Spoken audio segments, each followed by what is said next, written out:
إذا كنت من متابعين الجدد اشترك الآن في القناة ليصلك الجديد بالضغط على الزر الأحمر الموجود أسفل هذا الفيديو مع تفعيل الجرس. الجزائري أن العلاقات بين فرنسا والجزائر لن تتطور أو لن تكون طبيعية إلا بتقديم فرنسا الاعتذار، الاعتراف بالجرائم وتقديم التعويضات. يأتي ذلك في وقت ألمحت فيه مصادر فرنسية لأن الرئيس الفرنسي مانويل ماكرون لن يتناول على الأرجح ماضي فرنسا الاستعماري في أول زيارة له إلى الجزائر الأربعاء رئيسا لفرنسا. مع ضيفي مشاهدينا الكرام في الاستوديو سيد صالح حجاب الناشط السياسي والحقوقي. سيد صالح حجاب أهلا بك ومرحبا، شكرا على تلبية الدعوة. شكرا استاذ. مرحبا وأنت سيد صالح حجاب. بضيفي أيضا في الجانب المقابل في الاستوديو الدكتور اسماعيل خلف الله المحامي والحقوقي. دكتور اسماعيل خلف الله أهلا بك ومرحبا، شكرا جزيلا لك على تلبية هذه الدعوة.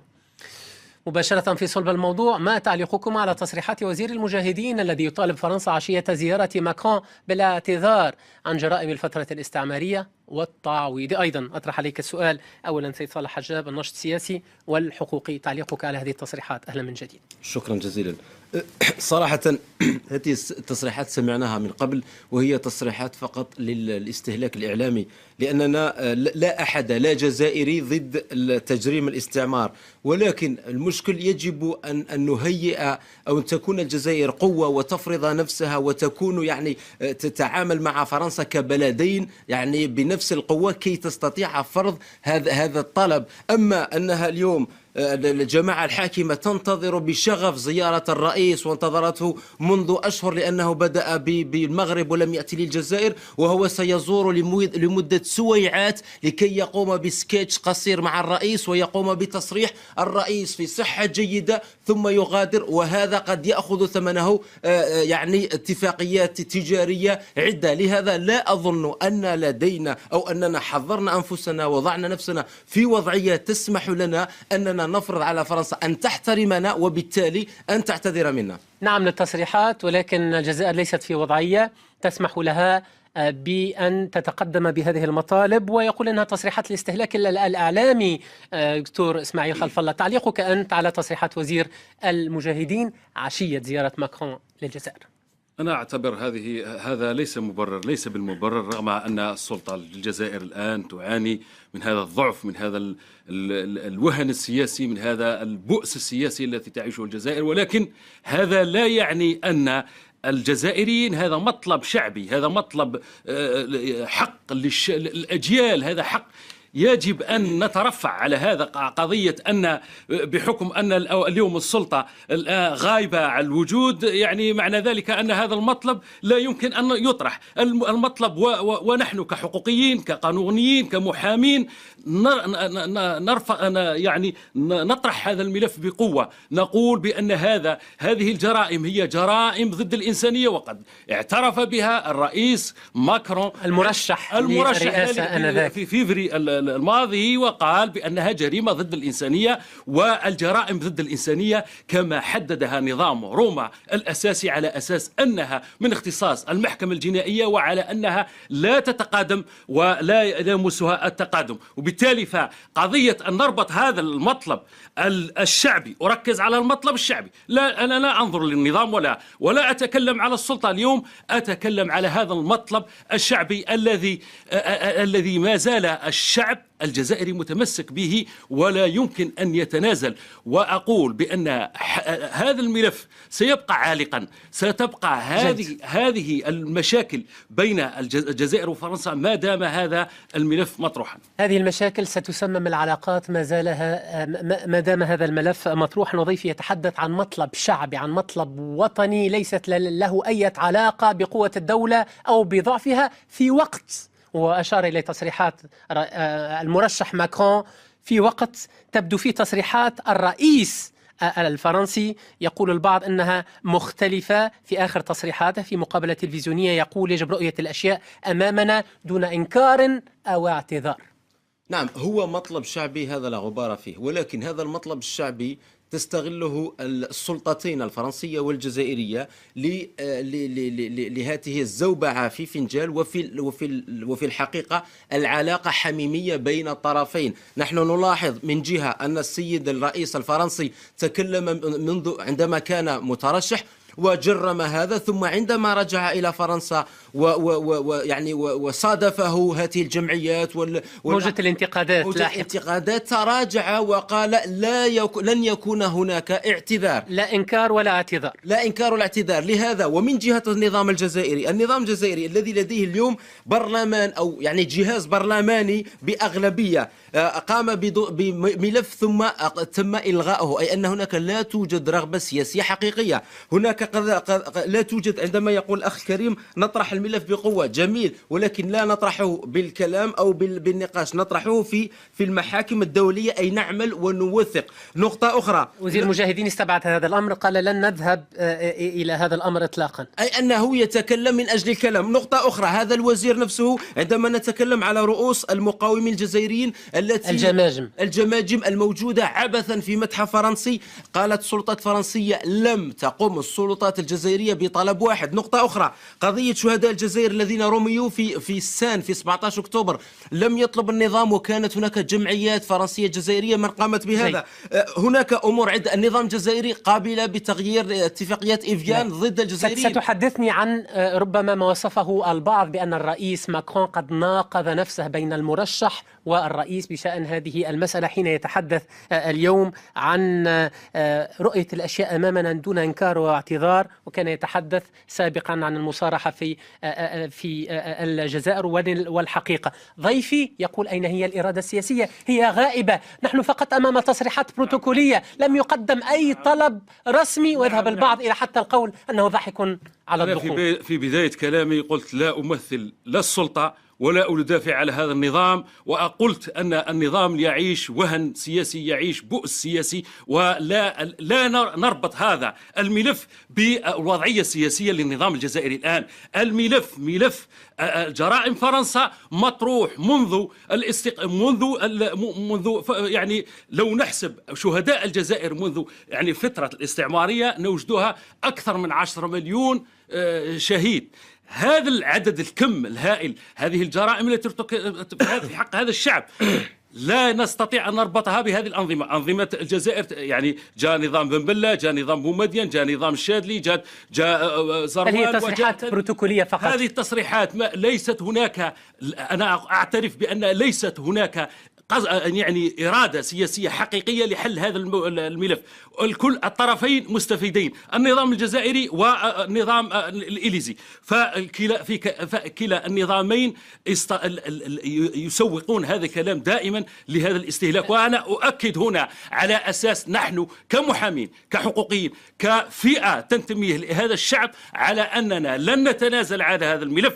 نقول بأن رغم هذا الوهن، رغم هذا البؤس السياسي الذي تعيشه الجزائر، نقول ونؤكد على أن هذا الملف سيبقى من المطالب الأساسية بين التاريخ الذي يربط بين الجزائر وفرنسا. وأريد أن أعلق هل تراجع عن مواقفه على هذه الزيارة؟ وجبني على سؤالي أيضا، هل تراجع ماكرون عن مواقفه بتصريحاته طبيعة الجديد؟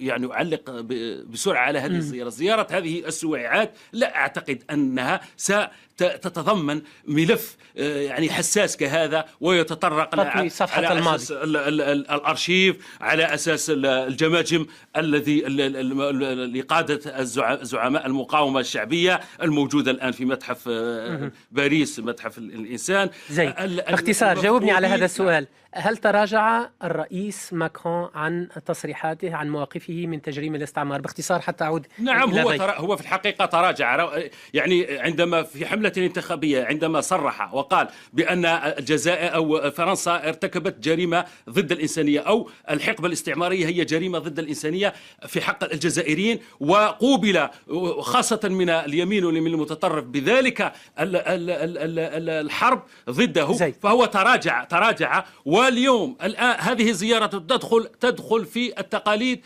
تقاليد رؤساء فرنسا الذين في بداية، ولن اختلفت هذه المرة نوعا ما. أود أن أسألك سيد صالح حجب، البعض يقول يجب على الجزائر أن تكون براغماتية اليوم، استرجاع الجماجم نعم، ولكن مسألة الاعتذار والتعويضات مسألة ربما فيها نظر، لأن المصلحة العليا تقتضي كما قال الرئيس ماكرون في طية كلامه طي صفحة الماضي الاستعماري والنظر إلى المستقبل. هل تتفق أنت مع هذه الرؤية التي يجب أن تكون في جانب منها براغماتية؟ لن نستطيع أن نقوم بظفر الشعر فوق القمل. أول شيء يجب أن تكون الأمور على أساس. هذه القضية لن تكون إلا بكتابة التاريخ الجزائري الفرنسي من الجهتين. نحن اليوم في حالة لا النظام الفرنسي ولا النظام الجزائري يريدان فتح ملفات الأرشيف لأنها قنابل موقوتة. صراحة هذه الملفات قد تكشف حتى عدد المحاربين الذين يسمون أنفسهم مجاهدين الذي طار من 120 ألف سنة 1962 إلى 800 ألف مجاهد اليوم. هناك أمور عدة. هناك نوع من يعني أقول كلمة نفاق أو مراوغة سياسية من الجهتين. وأعطيك مثال شبيه. اليوم مشكل مثلا في علاقة الجزائر الفرنسية مشكل الصحة في الجزائر. السلطات الجزائرية تقول نحن نحارب وهي لا تريد. حله الوحيد أن تمنعهم من العلاج بفرنسا. لا تحد به. فرنسا إن أرادت حله عليها أن توقف علاج هؤلاء الناس. لن يأتيها الجزائر لطلب العلاج. هنا نراهم أنهم يتكلمون من جهة يعطينا شيء ويقومون بعمل آخر. أود أن أطرح عليك سؤال سيد إسماعيل خلفل. أنت تنصلت من النظام ومن السلطة وتحدثت حتى عن غياب هذه الإرادة السياسية، ولكن حتى بإقرار من وزير المجاهدين الطيب زيتوني الجزائريون أنفسهم همشوا هذه المسألة. أنت كمحامي وكحقوقي أيضا ربما ويوجه لك البعض، لست أنت بشخصك، الاتهام بأن الأمر فعلا تم تهميشه من قبل الجزائريين أنفسهم على مدى سنوات طويلة، ليس فقط من أجل مطالبة فرنسا بالاعتذار ولكن من أجل الحفاظ على الذاكرة الوطنية. يعاب الآخر ولا يعاب الجزائري كما يقول بعض. ردك على هذا الأمر؟ أنا للأسف الشديد عندما أسمع ضيفك الكريم يقول هذا الكلام ويثبت العزائم، فهذا هذا نوع من التثبيط، هذا نوع من التهميش للقضية، هذا نوع يعني يقول باللي الآن النظام فاسد فلا نحرك هذا الملف. وأنا يعني قبل ما أجي المشاركة ضعيف يقول يعني نظام ضعيف لا أقول عاجز. لا تقولني ما لم أقل. يكمل فكرته وعود إليه. خليني أكمل.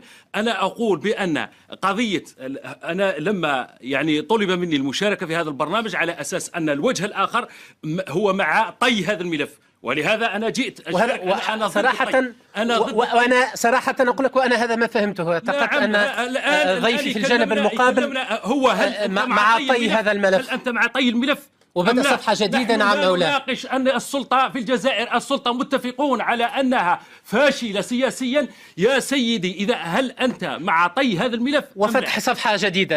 أجب السيد صالح حجاب.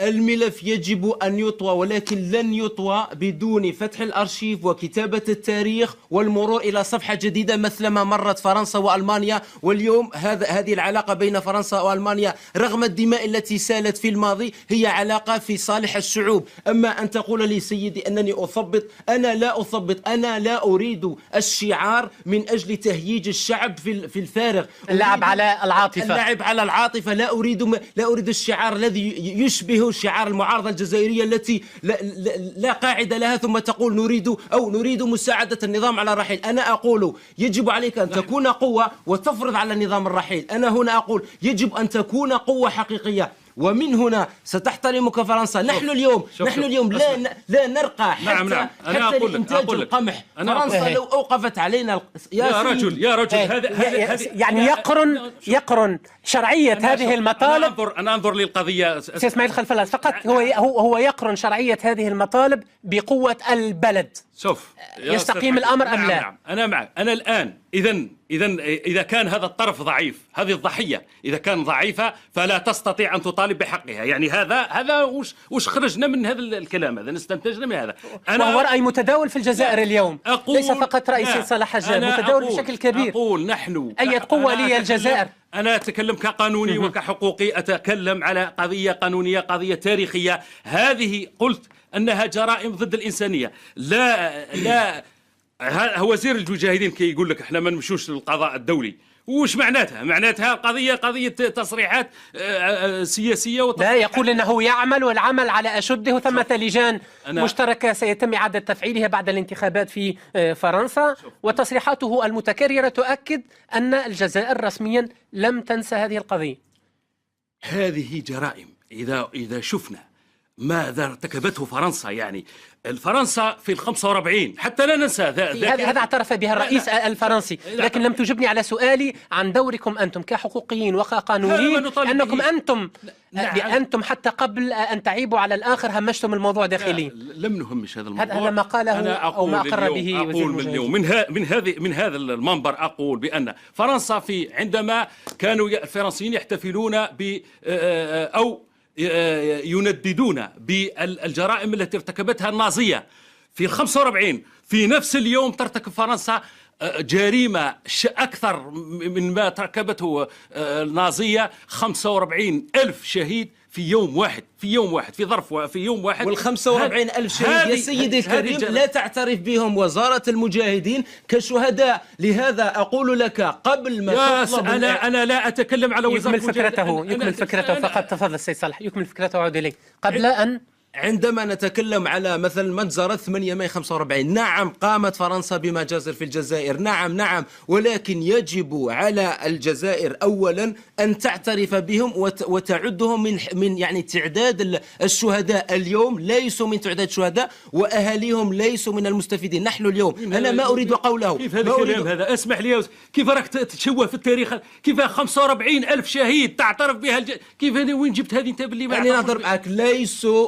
ليسوا معتبرين، من هم معتبرين شهداء إلا ما كانوا في الحقبة ما بين 1954 و 1962. أنا أريد فقط أن أقول لا أريد أن أكون مثل الذي يتزعم الدفاع عن العربية والعروبة وهم معروفين في الجزائر وأبنائهم يدرسون في الثانوية الفرنسية. لا نريد يعني مثلا تقوم السفارة هنا بالاحتفال بذكرى 1 نوفمبر وهناك جثمان. لا تحدثي عن الموضوع الآن. الملفات التي تهمنا، حتى أذكر وأعود إلى صلب الموضوع، الملفات التي تهمنا 4 محاور: استرجاع الأرشيف، المفقودين إبان ثورة التحرير، تعويض ضحايا التفجيرات النووية، واسترجاع جماجم المقاومة التي تعود إلى أكثر من 150 سنة كما قال وزير المجاهدين. الآن وفوقهم الاعتراف بالجرائم. يعني هذا ملف المفقودين وضحايا النووي. ما هو المأمول وما هو المتوقع اليوم من خلال زيارة إيمانويل ماكرون؟ أنا عندما أنا أنظر من جانب قانوني، عندما أرى ضحايا الجيش الفرنسي رفعوا قضايا هنا في المحاكم الفرنسية، في المحاكم المدنية، واستجيبت لهم وتم تعويضهم، أقول بأن هناك اعتراف رسمي من فرنسا على أساس أنه هناك ضحايا. الضحايا هم يعني التجارب النووية، الضحايا. هذا قلته أنا، لكن ما هو المأمول وما هو المتوقع من خلال زيارة بضع ساعات التي يؤديها الرئيس الفرنسي؟ نحن كنا نتمنى أن تكون هناك جرأة سياسية قوية من الجزائر، من السلطة في الجزائر، أن يكون هذا الملف أن يؤخذ بجدية، على أساس أن هذا الملف لا يبقى. الآن رانا قاربنا 60 سنة على الاستقلال وهذا الملف ما زال عالقا، وباقي تسويق إعلامي بين الجزائر وبين باريس. إذا أنا أعترف بأن هناك ليست هناك جدية لا من جانب فرنسا ولا من جانب الجزائر. ومصادر فرنسية ترجح أن الرئيس إيمانويل ماكرون لن يتطرق إلى الماضي الاستعماري لفرنسا. المؤشرات تشير إلى أنه سيلتقي الرئيس بوتفليقة الوزير الأول رئيس مجلس الأمة، والمحاور الأساسية في زيارة بضع ساعات هي الشراكة الاقتصادية والتهديدات الإرهابية في الساحل.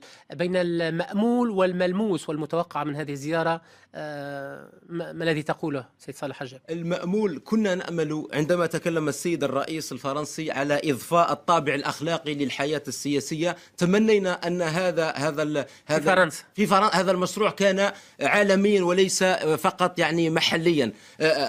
إن كان هذا في مشروعه كانت هناك لديه نظرة أخرى للعلاقة مع الدولة الجارة. أما اليوم هو يذهب في مواصلة نفس السياسة التي مشى فيها ساركوزي، مشى فيها هولاند، يمشي فيها هو. من الجهة الجزائرية لن يجبره الجماعة الحاكمة على الحديث في هذا الموضوع، لأنها كانت تحلم بأن يأتي رئيس دولة مثل فرنسا لكي يعطيها شهادة شرعية، وفي الحالة بوتفليقة شهادة حياة، وهو في المقابل في ظل الأزمة الاقتصادية لن يجد دولة أخرى أسخى من الجزائر لكي تفتح له يعني شيكاتها لمشاريع جديدة مثل رونو. البحث عن شهادة الشرعية ينسف هذا المطلب. وكلمة الختام لك دكتور اسماعيل خلف الله. والله يا أستاذ حكيم، عندما توجه لي هذا السؤال وكأنك تحسبني على لا لا لا لا فقط لأنك أشرت إسماعيل خلف الله، لأنك أشرت. أنا طرحت عليك هذا السؤال كان لا فقط حتى لا بطبيعة الحال أنا طرحت عليك سؤال لأنك أكدت لا فقط سيد إسماعيل خلف الله، لأنك أكدت مرارا وتكرارا حتى وإن كانت الجزائر